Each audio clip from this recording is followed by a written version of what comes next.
Insiste la presidenta del Gobierno en que Navarra está razonablemente bien preparada para la desescalada y anuncia: estamos construyendo una estrategia de desescalada propia, que estamos en esa fase de planificación a nivel navarro.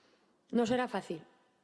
Y lo que queremos hacer es hacerlo, como os decía antes, con prudencia y hacerlo bien, siendo conscientes de que tendremos mucho que aprender. Y para eso Navarra apuesta por realizar PCRs a todas las personas con síntomas en nuestra comunidad. Teníamos en el laboratorio del complejo hospitalario una disposición de 400-500 pruebas al día. Ya hemos pasado a una fase de 1.400 al día, con unas capacidades potenciales de futuro en torno a 3.000 en el sector público y 1.800, 2.000 más en el sector privado. Y se complementará con un estudio serológico que se realizará a 2.000 personas en Navarra. Nos acabará de dar la foto real de la situación de la epidemia en Navarra. Chivite ha anunciado también la puesta en marcha en mayo de un proyecto piloto en algunas residencias de personas mayores en Navarra, consistente en un brazalete que tomará la temperatura corporal y permitirá a los centros monitorizar a las personas residentes.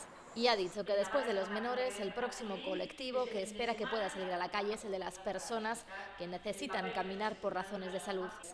Para el plan de reactivación económica, la presidenta asegura que contará con todos los agentes. Agentes sociales, económicos y políticos, desde luego también con las entidades locales. Una comparecencia de la presidenta en el Parlamento que comenzaba con este minuto de silencio en memoria de todas las personas que han fallecido por coronavirus en Navarra.